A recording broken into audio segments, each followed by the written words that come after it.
Dear friends, कैसे हैं आप सब। उम्मीद करती हूँ आप लोग अच्छे होंगे। हर बढ़ते हुए सब्सक्राइबर को थैंक्स कहती हूँ, जिनकी वजह से मुझे आगे बढ़ने का मोटिवेशन मिलता है। टाइटल पढ़ के आपने जान लिया होगा कि मैं किस बारे में बात करने जा रही हूँ। लाल बहादुर शास्त्री, हमारे दूसरे प्रधानमंत्री, डेमोक्रेटिक इंडिया के दूसरे प्रधानमंत्री।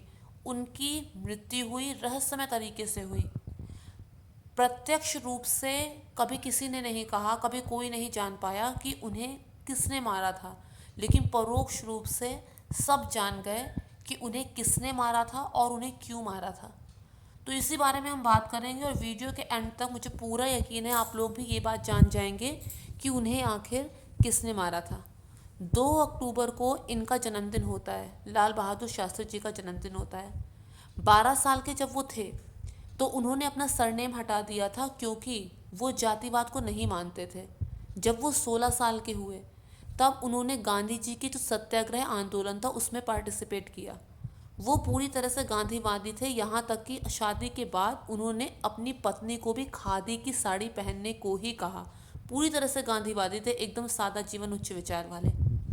जब वो प्रधानमंत्री थे तब उस समय 1965 में पाकिस्तान पहली बार भारत से बुरी तरह हारा था, और ये सब प्राइम मिनिस्टर के कार्यकाल में हुआ था, जो ये दर्शाता है कि वो कितने मजबूत प्राइम मिनिस्टर थे। इसके बाद जब पाकिस्तान बुरी तरह से हार गया तो उसने समझौता करना चाहा, और उसी समझौता पत्र में हस्ताक्षर करने के लिए ही वो ताशकंद गए थे। किसे पता था कि ये यात्रा उनकी अंतिम यात्रा बन जाएगी। वहाँ पर पाकिस्तान के प्रेसिडेंट भी आए थे और ये बैठक पूरे 6 दिन की थी। समझौता भी हो गया, उसी शाम को पार्टी भी हुई, जिसे समारोह कह सकते हैं आप। शास्त्री जी अपने कमरे में टहल रहे थे, फिर अचानक उनकी हार्ट अटैक से मृत्यु हो जाती है। अब उनकी डेथ कैसे हुई, ये एक बहुत बड़ा क्वेश्चन मार्क बनकर रह गई। क्या उन्हें जहर दिया गया था? और अगर नहीं तो पोस्टमार्टम रिपोर्ट कहाँ है? भारत का एक प्रधानमंत्री किसी दूसरे देश में जाता है, वहाँ उसकी संदिग्ध तरीके से मौत हो जाती है, सैकड़ों सस्पेक्ट है, लेकिन उसके बावजूद उसका पोस्टमार्टम क्यों नहीं हुआ? अगर हुआ तो रिपोर्ट कहाँ है? पहली बात। दूसरी बात, जैसा कि हमने ताशकंद फाइल में देखा था कि इसकी पूरी केस स्टडी दिखाई गई है, तो वहाँ पर बाकायदा एक कमेटी बिठाई गई। हाँ, वास्तविक रूप से एक कमेटी बिठाई गई थी, जिसमें चार लोग एक पार्टी के, 4 लोग किसी दूसरी पार्टी के, और उसके बाद इस बारे में डिस्कशन चला कि शास्त्री जी की मृत्यु आखिर हुई तो हुई कैसे।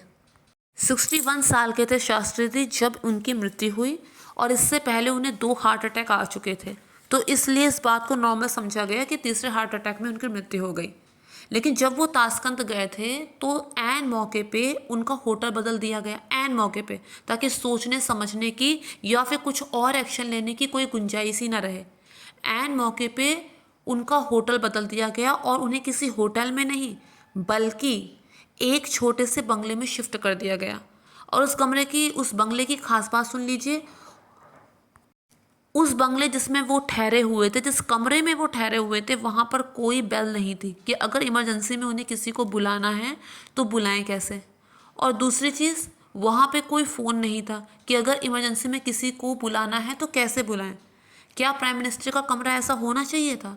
दूसरी बात, जब डीआईजी ने सेकंड होटल में रुकने को कहा तो मास्को के एक ऑफिसर ने इंटरप्ट किया इसमें कि नहीं, कमरा ही ठीक है, बंगला ही ठीक है, वहीं पे रुकना उनका ठीक कर दिया। दूसरी बात यहाँ पर यह है कि इसका स्पष्टीकरण कुछ इस तरह से दिया गया कि होटल में सीढ़ियाँ थी और वो हार्ट के पेशेंट थे, तो इसलिए छोटे बंगलों में किया गया क्योंकि वहाँ पे कोई सीढ़ियाँ नहीं थी और उन्हें तकलीफ ना हो इसलिए। लेकिन उससे भी बड़ी बात ये है कि वहाँ पे जिस बंगलों में वो ठहरे थे वहाँ पर एक्स्ट्रा ऑक्सीजन नहीं थी। वहाँ काम करने वाले नौकर वहाँ से काफ़ी दूर रहते थे, अगर उन्हें किसी को बुलाना हो तो काफ़ी दूर जाना होगा। ये सब बातें बता रहे हैं कि वो एक प्लान मर्डर था। रात के 12:30 बजे वो बेड पर जाते हैं, पूरी तरह से ठीक होते हैं। 1:20 पर तबीयत खराब लगती है, डॉक्टर को बुलाया जाता है, डॉक्टर उनके कमरे में जाता है। उनकी हालत देखकर वो उन्हें इंट्रामस्कुलर इंजेक्शन लगाता है और उसके 3 मिनट बाद ही उनकी पल्स डाउन हो जाती है, हार्ट बीट रुक जाती है और इस तरह 11 जनवरी 1966 को उनकी मृत्यु हो जाती है। उसके बाद 6 डॉक्टर और भी होते हैं जो इस बात की पुष्टि करते हैं, 6 डॉक्टर और भी आते हैं जो इस बात की पुष्टि करते हैं कि उनकी मृत्यु हो चुकी है। इसमें सबसे पहले एक लेडी डॉक्टर आती है जो उन्हें सबसे पहले एग्जामिन करती है और उसके बाद 6 डॉक्टर और आते हैं। कुल 8 डॉक्टर होते हैं। इसके बाद रिपोर्ट बनाई जाती है कि मृत्यु कैसे हुई, वो सब चीज़ें। एक रिपोर्ट भारत में भेजी जाती है और एक रिपोर्ट सोवियत को भेजी जाती है। पहले कहा जाता है कि दोनों रिपोर्ट आइडेंटिकल है, एक ही रीज़न है, लेकिन बाद में ये पता चलता है कि इंडिया की जो रिपोर्ट इंडिया में आई है उसमें 6 डॉक्टर्स के साइन हैं, 2 डॉक्टर्स के नहीं हैं। क्यों? क्योंकि उन डॉक्टर्स को इस रिपोर्ट में डाउट था, इसलिए उन दोनों डॉक्टर ने इसमें साइन नहीं किए। उसमें से वो लेडी डॉक्टर भी थी जो सबसे पहले वहाँ पहुँची। लेकिन जो रिपोर्ट सोवियत भेजी जाती है उसमें कुल 8 डॉक्टरों के साइन थे। उसका मतलब ये था कि उस पर सभी 8 डॉक्टरों को पूरा यकीन था। और उस रिपोर्ट में ऐसा क्या था? उस रिपोर्ट में ये था कि हार्ट अटैक हो भी सकता है और नहीं भी, यानी वो खुद कंफ्यूज थे कि उनको हार्ट अटैक हुआ है या नहीं हुआ है। इससे रिलेटेड एक और बात है जो मैं आगे चल के अभी बताऊंगी आपको। इसमें जो 8 डॉक्टरों के साइन थे उसमें से एक वो लेडी डॉक्टर भी थी जो सबसे पहले पहुंची थी। दूसरी बात, अगर उन्हें हार्ट अटैक हुआ था तो उन्हें ऑक्सीजन क्यों नहीं दी गई? अक्सर जब हार्ट अटैक होता है तो ऑक्सीजन दिया जाता है, पर शास्त्री जी के केस में ऐसा क्यों नहीं हुआ? दूसरी बात, उन्हें जो इंजेक्शन दिया गया वो इंजेक्शन इंट्रामस्कुलर था, जबकि उन्हें दिया जाना था इंट्रावीनस इंजेक्शन जो फौरन नसों पर असर करे। जब उनकी हालत इतनी गंभीर थी तो उन्हें इंट्रावीनस इंजेक्शन क्यों नहीं दिया गया? जाहिर सी बात है कि डॉक्टर भी इस बात को जानता होगा। अब या तो पहले डेथ हो चुकी थी उसके बाद उसे इंजेक्शन दिया गया, या फिर डेथ होने के पहले इंजेक्शन दिया गया। इस बात को कुछ साफ नहीं कहा गया, कुछ साफ ये बात सामने नहीं आई कि डेथ के बाद इंजेक्शन दिया गया है कि डेथ के पहले इंजेक्शन दिया गया है, ये भी स्पष्ट नहीं हुआ। एक जर्नलिस्ट थे बहुत ही फेमस, उन्होंने इस पर खूब रिसर्च की कि शास्त्री जी की मृत्यु आखिर कैसे हुई, और इस पर उन्हें एक जासूस जो था ताशकंद का, उसने भी उनकी बहुत हेल्प की। 1970s की बात है, तो उसी जासूस का ये कहना था कि उस समय 1970s में कोल्ड वॉर चल रहा था। CIA, सेंट्रल इंटेलिजेंट एजेंसी, और KGB जो सोवियत की उस समय की एक इंटेलिजेंस एजेंसी थी, एक खुफिया एजेंसी थी, तो उन दोनों के बीच में कोल्ड वॉर चल रहा था और उनके लिए भारत एक बहुत ही इंपॉर्टेंट कंट्री थी। क्यों? क्योंकि वो भारत पर कब्जा करना चाहते थे। CIA का ऐसा मानना था कि वो पैसों के दम पर भारत को खरीद लेगी, लेकिन KGB का जो मानना था वो CIA से पूरी तरह से अलग था। KGB का ये मानना था कि वो पॉलिटिशियन के दिमाग पर कंट्रोल करेगी तो इंडिया उनका, कि मतलब वो पॉलिटिशियन को अपने कब्जे में करना चाहती थी। लेकिन शास्त्री जी के रहते ये पॉसिबल नहीं था, ये संभव ही नहीं था कि कोई और इंडिया पे रूल करे, कि कोई बाहर का इंडिया पे रूल करे। उन्होंने ही तो पाकिस्तान को हारने पर मजबूर कर दिया, उन्होंने ही तो पाकिस्तान को मजबूर कर दिया कि वो समझौता के लिए बोले। दूसरी बात ये थी कि दोनों एजेंसी ये बात जान गई थी कि जब तक शास्त्री जी हैं तब तक वो इंडिया पे रूल तो नहीं कर सकते, तो यानी कि वो उनके रास्ते का सबसे बड़ा कांटा थे। शास्त्री जी राजनीतिज्ञ जो थे, उनका जो पॉलिटिकल कैरियर इतना ऊंचाई पर पहुंच चुका था कि जो बाकी पॉलिटिशियन थे उन्हें अपना कैरियर डूबता हुआ नजर आ रहा था। उन सब की नज़र शास्त्री जी की कुर्सी पर थी, प्राइम मिनिस्टर की कुर्सी पर थी। जितनी तवज्जो शास्त्री जी पा रहे थे, जितनी लोकप्रियता वो पा रहे थे, बाकी सबका पॉलिटिकल कैरियर ख़त्म था। तो ये भी एक बहुत बड़ा रीज़न था। मिनिस्टर्स की आंखों में शास्त्री जी खटक रहे थे। शास्त्री जी रोज़ एक डायरी लिखा करते थे, अपने डायरी, पर्सनल डायरी लिखने की उन्हें आदत थी, हर रोज़ लिखा करते थे रेड डायरी। लेकिन डेथ के बाद वो रेड डायरी अचानक से गायब हो गई। क्यों? क्या उस डायरी में शास्त्री जी ने कुछ लिखा था ऐसा जो उनके मृत्यु के कारण पर इशारा करे? दूसरी बात ये थी कि शास्त्री जी ने आखिरी बार थर्मस से दूध पिया था। उन्हें इस सब को रात में लेने की आदत थी। उन्होंने आखिरी बार थर्मस से दूध पिया था। उस समय थर्मस लुढ़का हुआ टेबल पर पड़ा था और मरने से पहले शास्त्री जी ने उस थर्मस की ओर इशारा भी किया था। वो क्या बताना चाहते थे? क्या ये बताना चाहते थे कि उस थर्मस में दूध या पानी जो कुछ भी था उनकी ये हालत उसे पीने के बाद हुई है? क्यों नहीं उस थर्मस की जांच की गई? और बाद में की भी कैसे जाती? वो थर्मस अचानक से गायब हो गया। अगर उस थर्मस में कुछ नहीं था तो थर्मस और गिलास अचानक से कहाँ गायब हो गया? सोवियत को अलग रिपोर्ट भेजी गई, इंडिया को अलग रिपोर्ट भेजी गई। इंडिया को जो रिपोर्ट भेजी गई उसमें यह लिखा कि उनका निधन हार्ट अटैक से हुआ है और मरने से पहले उन्होंने कैल्शियम क्लोराइड और ग्लूकोज लिया, जो खाने पीने की चीज़ में लिया होगा उन्होंने। लेकिन सोवियत में जो रिपोर्ट पेश की गई उसमें यह कहा गया कि शायद उन्हें हार्ट अटैक हुआ है, यानी डॉक्टर श्योर नहीं थे कि हार्ट अटैक है भी या नहीं। और उन्होंने मरने से पहले ग्लूकोज और पोटेशियम क्लोराइड लिया है। कैल्शियम और पोटेशियम में दोनों अलग अलग चीज़ें हैं। और इस सोवियत की रिपोर्ट में 8 डॉक्टर्स के साइन थे, यानी कि ये रिपोर्ट ज़्यादा पुख्ता थी और ये रिपोर्ट ज़्यादा सही थी। दूसरी चीज़ ये है कि अगर इतने संदिग्ध थे, इतना सब कुछ इतना संदिग्ध हो रहा था, तो क्यों नहीं पोस्टमार्टम किया गया? कौन रोक रहा था पोस्टमार्टम करने से? क्यों नहीं पोस्टमार्टम करने दिया गया? के.आर. मलकानी ने पार्लियामेंट में मेडिकल रिपोर्ट दी, लेकिन उसकी प्रिंटेड कॉपी कभी वापस आई ही नहीं। पोस्टमार्टम नहीं हुआ। एक जर्नलिस्ट जो शास्त्री जी के करीब थे, तो उन्होंने शास्त्री जी से कहा कि आपने समझौता कैसे किया? तो शास्त्री जी ने कहा कि जब मैं वापस आऊँगा तो अपने साथ एक ऐसी खुशखबरी लेकर आऊँगा जिससे सभी भारतीयों का उन पर विश्वास और भी ज़्यादा सुदृढ़ हो जाएगा। वो खुशखबरी क्या थी?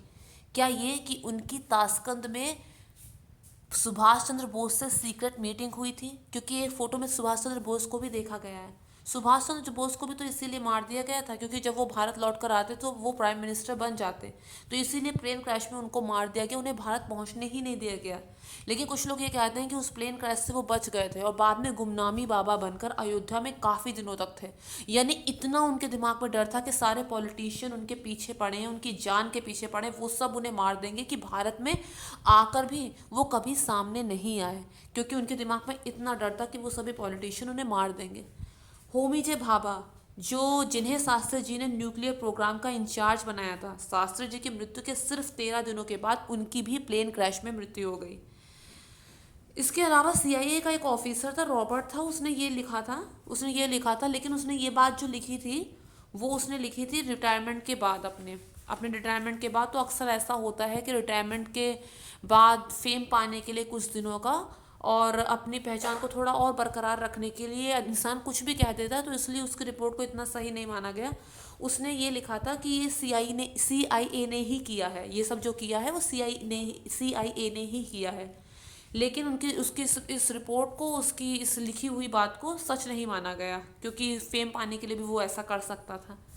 दूसरी बात यह है कि ये बात हमें पता होनी चाहिए कि इंडिया में हर 4-5 साल में, अभी तक, पहले से लेके अब तक, इंडिया में हर 4-5 साल में जितने भी अच्छे साइंटिस्ट होते हैं उनको मार दिया जाता है या वो एकदम से गायब हो जाते हैं, होता ही होता है।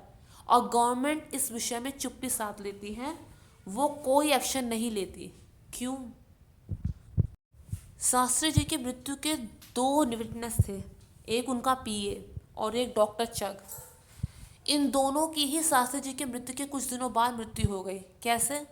पहले जो उनका पीए था उसके साथ पहले एक एक्सीडेंट हुआ, अपाहिज हो गया, दोबारा एक्सीडेंट हुआ, फिर भी वो सरवाइव कर गया, तीसरी बार उसका एक्सीडेंट हुआ और इस बार उसकी मृत्यु हो गई। डॉक्टर चक अपने पहले ही एक्सीडेंट में उनकी मृत्यु हो गई। तो क्यों जो शास्त्री जी के विटनेस थे, शास्त्री जी की मृत्यु के विटनेस थे, जो उनके उस रात उनके साथ थे, अचानक से उनकी मृत्यु दोनों की दोनों कैसी हो गई, वो भी एक्सीडेंटल डेथ? क्या ये सब इंडिकेट नहीं करता कि शास्त्री जी की मृत्यु एक प्लान्ड मर्डर है? बहुत कम लोग जानते होंगे कि जो मिल्क प्रोडक्शन में इंडिया नंबर 1 है, इसके पीछे शास्त्री जी ही हैं, शास्त्री जी ही थे, क्योंकि वही इकोनॉमिक रिफॉर्मर लेकर आए थे। सबसे पहले शास्त्री जी ही इकोनॉमिक रिफॉर्मर लेके आए थे। दूसरी बात, जब उनकी जो बॉडी इंडिया पहुंची, तो वो बॉडी इस तरह से नहीं लग रही थी कि हार्ट अटैक हुआ है। क्यों? क्योंकि वो बॉडी पूरी तरह से काली और सूजी हुई थी और माथे पे 2 वाइट स्पॉट थे। ऐसा कब होता है? ऐसा तब होता है जब किसी इंसान को स्नेक का पॉइजन दिया जाता है, तब ऐसा होता है। इसके अलावा उनकी बॉडी में जगह जगह पे कट्स भी थे जिसमें से खून निकल रहा था। क्यों था ऐसा? क्यों था ऐसा कि उनकी बॉडी में जगह जगह कट थे? क्या हार्ट अटैक में ऐसा भी होता है?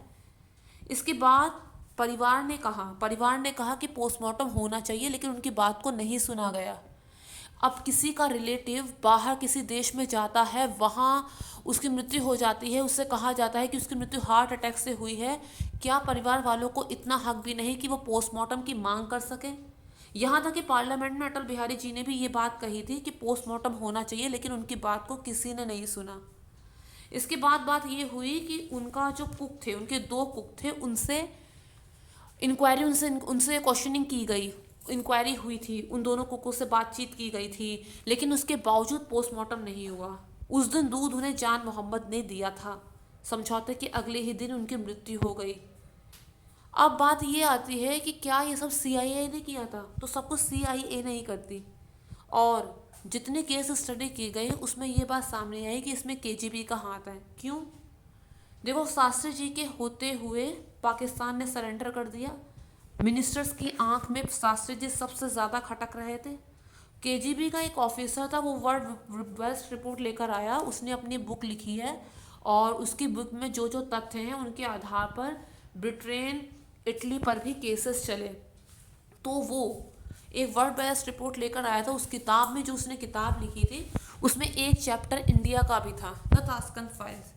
तो उसमें जो इंडिया पर जो चैप्टर था, उसमें उसने ये लिखा है कि अगर इंडिया को जीतना है तो इंडिया का दिल यानी कि दिल्ली को जीत लो। दिल्ली को जीत लो यानी कि प्राइम मिनिस्टर की कुर्सी को जीत लो। पोस्टमार्टम नहीं हुआ, 2 को अरेस्ट किए। उस समय एक जर्नलिस्ट हुआ करते थे, उनकी बात में बहुत दम था, वो बहुत ही वरिष्ठ पत्रकार थे, उनकी लिखी हर बात को लोग संजीदगी से सुनते थे, उनकी बात को मानते थे। उन्होंने खुद कहा, बहुत टाइम बाद, बहुत सालों बाद उन्होंने कहा कि एक पॉलिटिकल लीडर उन्हें बार बार फ़ोन कर रहा था, स्लैश कर रही थी कि लिख दो कि उनकी डेथ नॉर्मल है, ताकि जो इंडिया है, जो भारतीय लोग हैं, वो शांत हो जाएं। उन्हें बड़ा ताज्जुब हुआ कि एक पॉलिटिकल लीडर उन्हें इतनी दफ़ा फ़ोन कर रहा है, बार बार फ़ोन कर रहा है कि लिख दो, उन पर प्रेशर बनाया जा रहा है, और बाद में उन्हें अपनी किताब में ये बात लिखनी पड़ी। लेकिन बहुत सालों बाद उन्होंने ये बात कबूल की कि उन पर दबाव बनाया गया। एक पॉलिटिकल लीडर आखिर क्यों इतनी बार फ़ोन कर रहा है, क्यों उनसे बार बार कह रहा है कि लिख दो, वो एक नॉर्मल डेथ है। शास्त्री जी के नाती ने उनकी टोपी दिखाई, उस टोपी में खून है। उसका मतलब ये बात बिल्कुल सच थी कि उनके शरीर में कट्स थे और उन कट्स से खून निकल रहा था। जो KGB है वो अक्सर ऐसा करती है कि पोस्टमार्टम में कुछ ना निकले, उसके लिए वो कुछ ऑर्गन्स निकाल लेती है। अगर इंडिया में शास्त्री जी का पोस्टमार्टम होता तो ये बात साफ हो जाती कि उनके शरीर से कुछ अंग गायब हैं और फिर मर्डर हुआ है, ये बात भी साबित हो जाती। लेकिन इंडिया में तो पोस्टमार्टम हुआ ही नहीं। अब बात करते हैं मोटिव की। Shastri ji democratic prime minister थे और उनकी मृत्यु के 10 साल के अंदर ही इंडिया को कॉलोनाइज कर दिया गया।